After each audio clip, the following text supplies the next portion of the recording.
what information they give us to make decisions on are what we operate on, Gary. They're attorneys. Matter of fact, they're people who wrote the TIF laws. Right. They were the consultants with the lawmakers that wrote these laws. They feel we're well within the structure of the law. That's what I'm saying. To have Jack Strapp, which is the lead attorney, I think, on this from over around the Belleville area, they are advising the school on this lawsuit.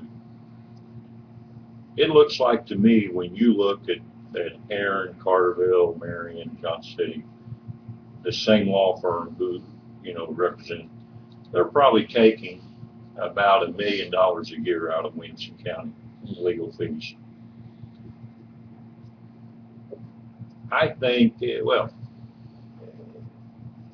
I don't understand the board not getting another opinion when you're pumping this kind of money in. I'm not for sure where the board's headed. When you say board, you're referring to the school board. Okay. Yeah, and it's going to be interesting this election to what the public thinks about it. I mean, and these school boards are tough jobs. These guys, they get no compensation for it. They get more grief than any other elected job, I think there is. And so they're tough jobs, but they got to look at that like a business too. The school district in Marion's about $40 million also in total funds, and to spend the kind of money, I approved the bills along with the council about 3 meetings ago, and our attorney fees for 2 months was a little over $70,000 on this lawsuit. Our attorney fees for this fiscal year is well over $200,000 on it. And now that's everything going on in the city, and that's just, that money could be spent to repair sewer systems and fix water systems and things, and it's just interesting how we're looking at it. Yeah, without saying what's right and wrong in this, the city's in a tough spot here. You're defending it, and you have to pay We got to defend yourself, or judgment will be entered against you. That's correct. We have to pay the price. Yeah, but that's what I said. The defendant and the plaintiff are being paid by the same people. The taxpayer. They don't have a lot of incentive to settle, in other words. I think you hit on the problem with a lot of things, Gary. When it's not your money, it's a different deal on it. And when you look at it, I'm just not real happy with the way business is conducted when people don't have skin in the game. Well, critics of Unit 2 contend that the school district has spent money unwisely. They've got too much administrative cost, too many high salaries, et cetera, et cetera. And you're with the city, and you can't directly control that, but you're a smart guy.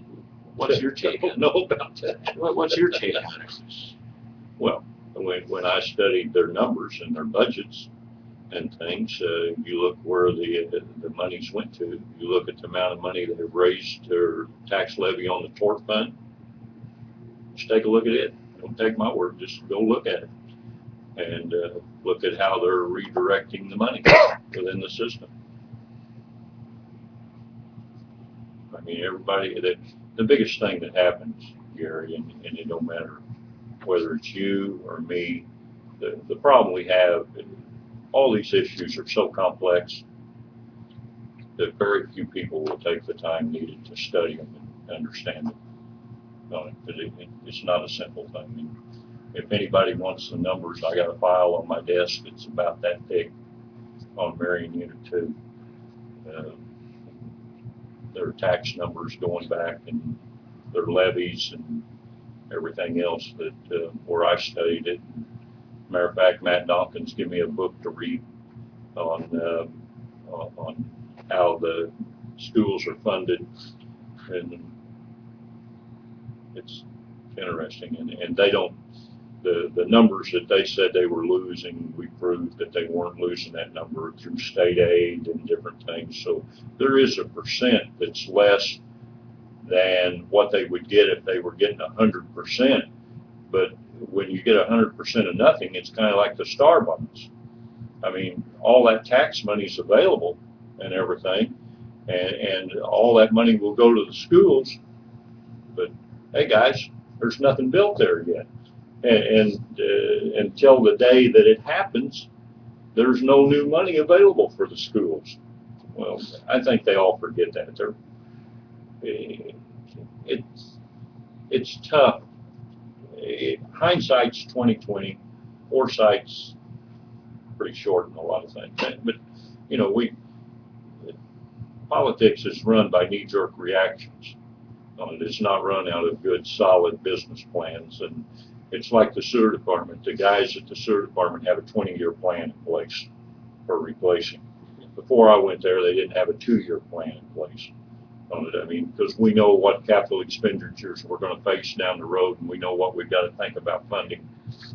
And we've been able to correct the reports that are available to where we can project what's coming down the road. We know when our income is good months and bad months. And last month we had 11% decrease in water and sewer income, and we knew we were going to have it because we knew what the billing was from the month before. They've never known all those things and looked ahead. But, I mean, it's just good business. We've had 4 people retire at the sewer department. We replaced 2 of those people. We automated lift stations. We spent money. We decreased our power bill by about 50% by making expenditures that we knew we went from 100 horse compressors to 50 horse compressors with another 50 sitting there. So now we only run the 100 horse 10% of the time, which is what it always required. But when you turn a 100 horse compressor on, you run a 100 horse compressor. But that's just, I mean, and the way I see government, you look at every department return on investment. You know, if I invest in the police department, which we have as a Marion, we went from 2004 to 2010, we grew the budget about 60-some%. We added about $2 million to it. So when we were getting ready to budget this year, I asked them, I said, what's our crime rate? What have we decreased? Well, they can tell you the number of calls and all this, but to tell you the crime rate and how much it's decreased, and that's the real thing. I mean, that's how you measure what you're doing. Well, I think there's a measurement for everything you do on it, and it's just a matter of asking the right questions and then having people who are capable of giving you the true answer, and then you make decisions accordingly. Did you get what you wanted? Did you get your return on investment from that investment in the police department? I'm sorry? Did you get the return you wanted from the police department on that $2 million investment you mentioned? We don't know. Still waiting on. Still waiting on numbers. Okay. So we can evaluate it. Well, I don't know. I know that we spent about 2 years ago about $31,000 on training of police officers. Last year we spent, or this year we're going to spend about $15,000. We've budgeted $15,000 for next year for training. I think policing should be a community type thing. I've asked a lot of my constituents to name me 2 police officers. I find unable to do that in Marion, and that concerns me. I mean, just basic things that you think of when you think of all these different departments, how they should be run on it, and what you get for your investment. You know, I think you've established yourself as a candidate who would intend to bring modern business practices and processes to the city of Marion, including looking at the numbers supplied by the police department, at which you just said you're waiting on. Is there, do you have a feeling from anecdotal evidence that there's any kind of crime that's increasing in Marion, and what concerns you? Anytime you have growth the way that we have, And if you remember when I started, I was in charge of the zoning and overseeing all the houses and different things. And whenever you look at a community, and if you're not willing to address the basic level, right at the base, just like Midway Court, you know, you got to get rid of cars that are sitting around your community that are not within what the ordinances call for and what they can be there for. You've got to address housing. You got to address rental property. You know, to You make. believe in the broken windows philosophy of law enforcement. You go after the little things right away instead of letting them grow. Well, you got all these support departments, I think, to law enforcement. I think zoning and everything is a support to law enforcement. I think you clean up those things, life is better. You run a better school system, you got less the problems with the kids. I mean, all of this fits hand in hand. It's not a one issue. You train your officers. Your officers are in the community. The people know them. You get information fed to you on it. I mean, just like the drugs and the different things. It's really basic on it. I think David Fitz is probably the best investment the state could have made to the SIG.